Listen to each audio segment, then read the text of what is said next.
Hello, Aquarius! Kamusta? Ito na yung reading mo for this week.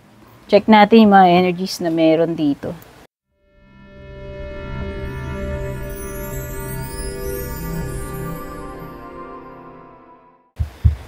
Thank you so much for dropping by. Kung bago ka, don't forget to subscribe, like, follow. Patap na rin po yung bell icon. Yung mga interesado po sa private reading ko, inilagay ko na po sa description yung link papunta sa nag-iisang FB page ko. Doon po kayo mag-book or mag-inquire ng private reading. Ano yung overall energy mo itong mga susunod na araw, this week?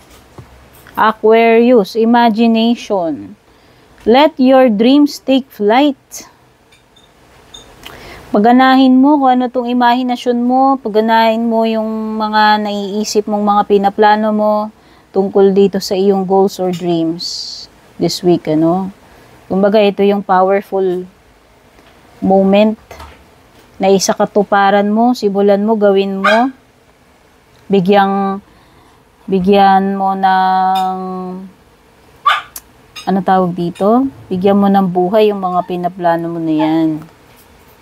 Okay, so this is taking action.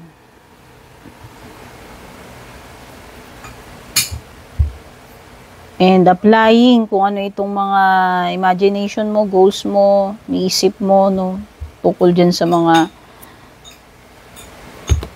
goals mo, pangarap mo.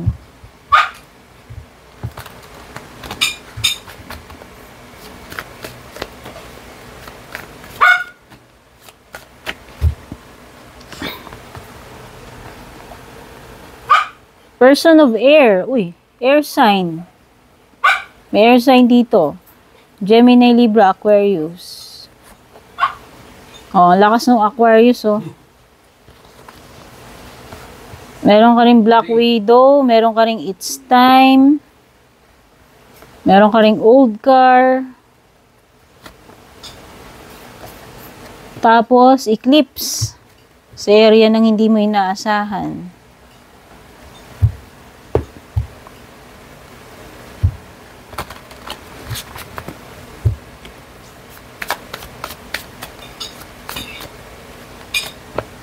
Meron ka ring 7 of Pents, Queen of Pents, baliktad, Emperor. Dami mong pentacles ha, 9 of Pents, the Queen of Cups. So, more on may kinalaman to sa taking action, mga material, sa pera, no? Sa efforts. Bottom ng deck mo is Justice reversed. So, yung mga signs nga dito, malakas ang air signs. Gemini, Libra, Aquarius. Ito ay Libra. Meron ka ring Aries, Pisces, no?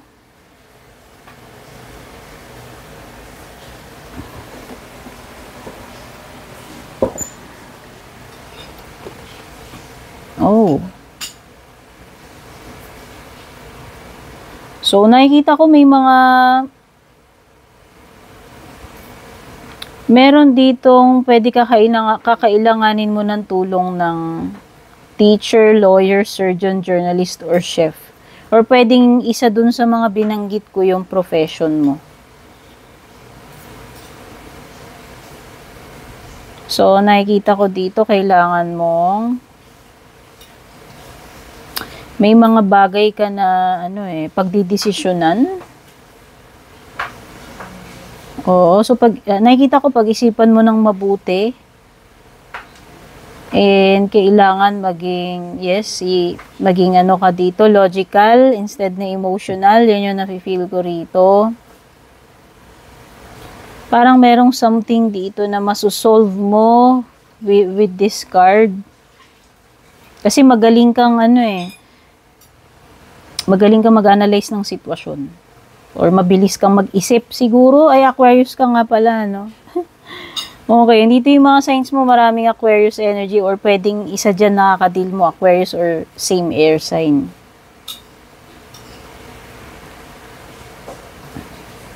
Alam ko na. So,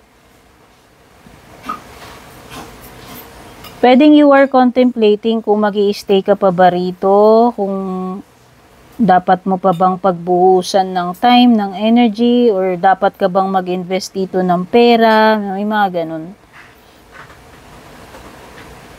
Parang may waiting period or pwedeng naiinip ka na doon sa mga itinanim mo na yan. Kung magbubunga ba yan ng maganda, no? May mapapala ka ba? Yung parang ganun. So, pagdating naman sa finances, career mo, may warning dito, pwede kang maka-experience ng scammer or someone na magbibetray sa'yo pagdating dyan sa negosyo, sa pera, or trabaho. Ayan, no. Ingat ka lang dun sa investment. Siguro nga, kaya diba nabanggit ko rito sa unang linya, kung pinag-iisipan mong mabuti, kung mag-i-invest ka ba dyan, may mapapala ka. Ingat ka lang kasi lumitaw dito sa area ng financial mo, career or business is pwedeng merong traidor. Kaya nga wina-warn ka nung card mo. Ayan o, may danger, may warning, may betrayal. Wow. So, hindi mo, aralin mo muna or alamin mo muna kung bago ka magtiwala, especially sa pera. Ayan, no? Pwede kang ma-take advantage dito, pwede kang matakbuhan, maisahan, no? Baliktad yung Queen of Pentacles mo, pwede kang matalo dyan, malugi dyan, di ba? So, yun lang. Pagdating naman sa bahay, sa family, time to take action talaga, dear. Dun lumilitaw dito sa card mo na to. Unang-una pa lang, lumitaw dito. Mga matters regarding family bahay, kailangan ng wag magpatumpik-tumpik. Kumilos na this week. Mabilis kasi, mabilis ang mga pangyayari, oh. It's time for action. Things are fast-track to unfold quickly and smoothly. Kailangan gawin mo na yan. Ano man yan. Ayan, oh. Ito yun card ng control, taking action, si Emperor card. So, be in charge na lang siguro. Baka ikaw yung pinagsasabihan dyan, na ikaw yung in charge dyan. At ikaw yung dapat kumilos, mag-initiate, mamahala, So, tignan na lang natin, pagdating sa love life mo. Merong energy dito nang napapagod na sa inyong dalawa, kung sino man yan sa inyo. Nalalabuan na, gusto na yatang mag-quit. Gusto na bang tapusin? Nahihirapan na, nagtitiis na lang, no? Meron ding energy dito ng pagiging stuck in the past, whether ikaw yan o yung person mo. Nagno-nostalgia, parang mala 6 of Cups energy, O it could be an energy ng past person or ex.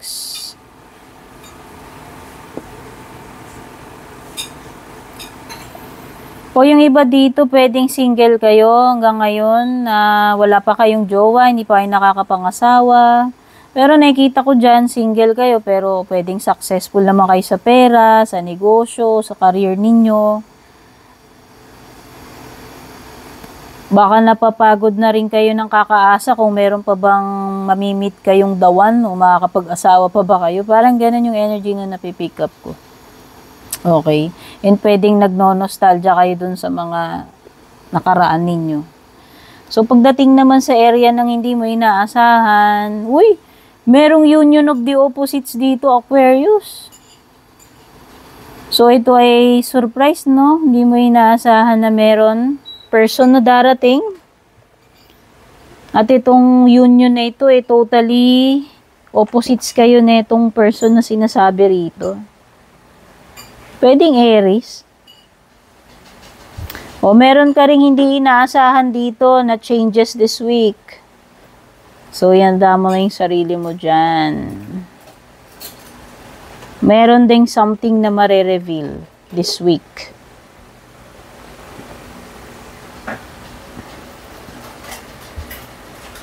Yes, it could be fire sign, yung person na darating sa iyo hindi mo inaasahan, Ayan, baliktad na, fire sign or water, siguro. Pero fire sign kasi yung lumilitaw doon.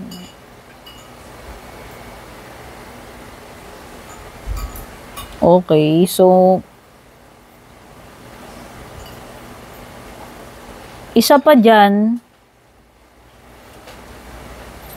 parang meron something dito na matutuklasan ka about, hindi ko alam kung sino to, kung si water sign ba to o si fire sign, na kaya pala parang nag-iiba na yung timpla niya, is pwedeng nagbago na yung isip niya or nagbago na yung feelings niya about something, pwedeng ikaw o yung si fire sign or water sign. Okay?